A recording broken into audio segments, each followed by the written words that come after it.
In 2019, I bought my first real estate property, and in 6 months, I was able to make $70,000 on it. That's right, 6 months, $70,000. I'll tell you how I did it. Is it Brian?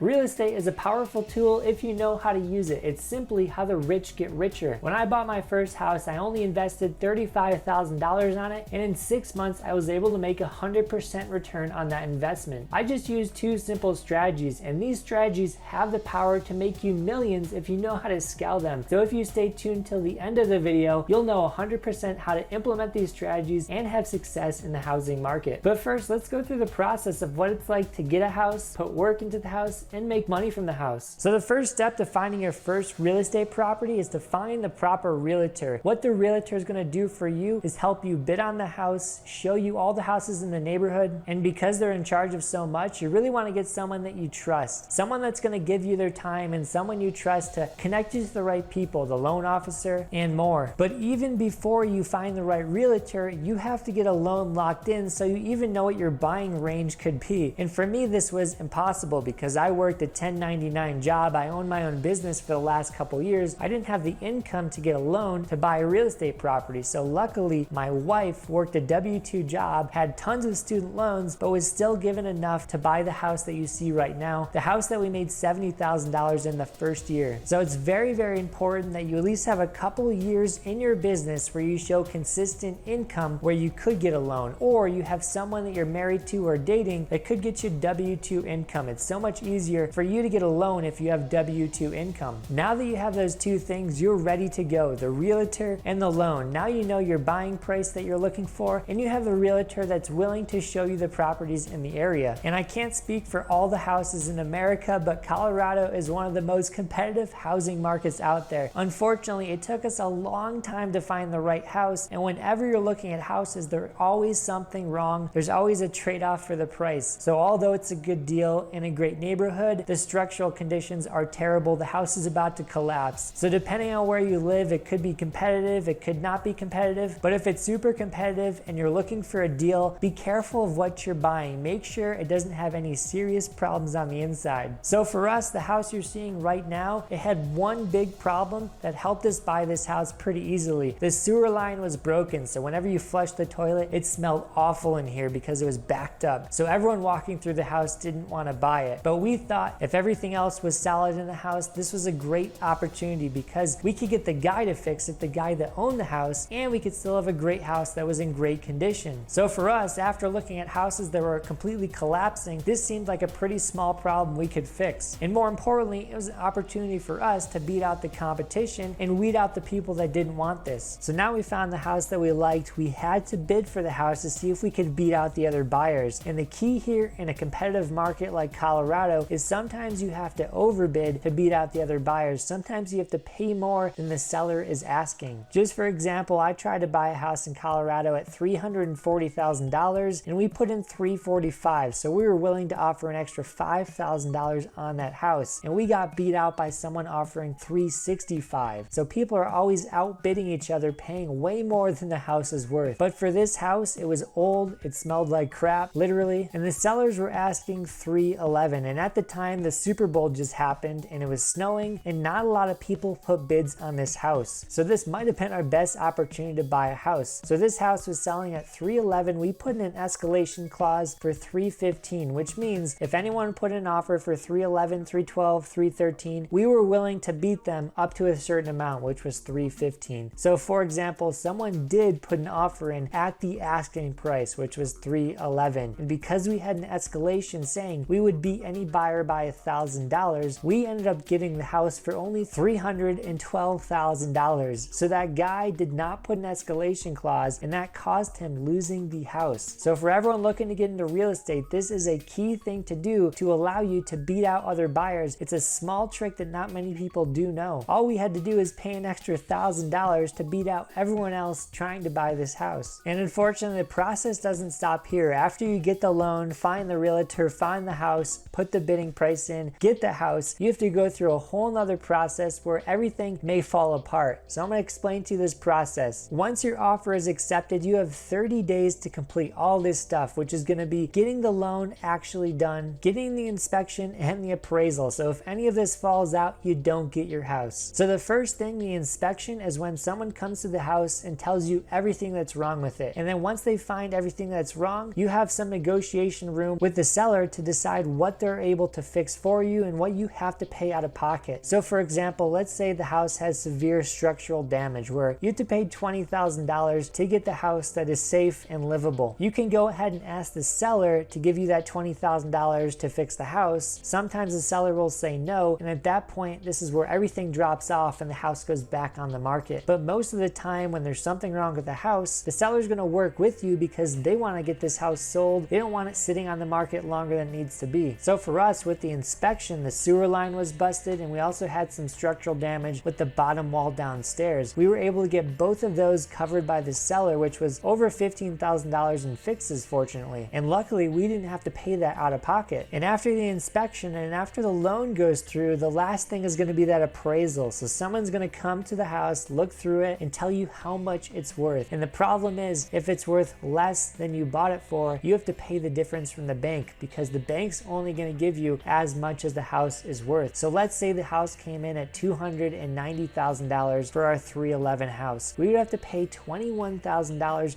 of our own money to get this house because the bank would not give us that $21,000. So we had to hope that the appraisal came in above 311, which it did. It came in at 315, meaning our house was $4,000 more valuable than when we bought it. So although sometimes the appraisal can be bad, it actually can be good as well. It just basically tells you if you bought a deal or if you didn't buy a deal. So this was the whole process. Now we have the house and now we're going inside and it looks terrible. The walls were green, the walls were red, the carpets were red, the carpets were green, the countertop was yellow in the kitchen, there was carpet in the kitchen, everything was a mess. I personally wanted to completely gut the whole place and change everything out, make it modern, because as a business owner, as someone who's going to rent out this house, I didn't want anyone on Airbnb not to have a reason to stay at our house because this was a way we were going to create income. So I wanted to make everything perfect and I really wanted to replace everything and modernize it. So check out the difference right here. This is the house on the left and the changes on the right. So as you can see, I put in new floors, I put in a carpet, I painted the walls, we have new furniture in there. The Airbnb rooms, everything is completely new. That's earning us about $50 a day. I completely changed out the kitchen, put new countertops in, put new cabinets in, put new floors in, did the backsplash, changed out the bathroom in the basement, changed out the bathroom for the Airbnb guests. We completely remodeled the whole house in a matter of 20 days before we actually moved in it. So now I want to tell you exactly why I put in all this time and all this money into the house right after I bought it and why I could see this return shortly after, to the point where I made 100% return on that $35,000 investment. So when we first moved in, I spent $35,000 changing out the kitchen, the carpet, the floors, the Airbnb rooms, and more. And when my house was appraised just a couple months after, it appraised for $60,000 more than when we bought it. So we made $60,000 in a matter of months just for upgrading the house and remodeling it. So that $35,000 I put in, I made $25,000 more than that in the basic value of the house. And from the 6 months of us just owning this house, we ended up bringing in about $8,000 or $2,000 per month on Airbnb, which for a full year would come out to $20,000 to $30,000 per year just from the money we'd be making on Airbnb, which completely covers the cost of electricity, Wi-Fi, water, the monthly mortgage payment, everything. So in theory, we are living in our house for free. How cool is that? Only by taking the risk of doing something uncomfortable, which is renting out 2 rooms in our house to complete strangers every single day of the week. Sometimes when you walk into the jungle, you do find paradise outside it. It's just an analogy for taking risk in your life could lead to a great payoff, because in 10 years at this rate, we will completely pay off our house using Airbnb. We will completely pay off a 30-year loan just using Airbnb in 10 years. That is mind-blowing to me, and that just shows you the power of real estate. So the one thing I wanted you to take away from this video is real estate has tremendous power to be your elevator to financial success, because everyone wants to move to America, and because of this, we are the land of opportunity. Because everyone wants to be here, houses are always going to go up in value because of inflation, jobs, jobs, all that stuff, houses always increase in value. So the longer you hold it, the more valuable it becomes. The better cities you're in, the faster that value grows as well. Just for example, every single year in Denver, the house I'm living in right now appreciates 5 to 10% per year, which is an extra $20,000 to $30,000 per year in my pocket. So I'm getting paid $20,000 a year just from appreciation and $20,000 a year from Airbnb. So in total, I don't have to work a part-time job to get $40,000. I just have to own real estate. So real estate has the power to get money from people renting it and from appreciation. It's killing two birds with one stone. The opportunity is endless with real estate, especially if you're in the right place. And if you're at all interested in real estate, you will love this video on how to Airbnb like a pro. Check it out to the right of me. Snacks. These snacks ensure I live in my house for free every single month of the year. In this video, I want to break down step by step how my wife and I Airbnb this room, and this allows us to live in our house for free every single month.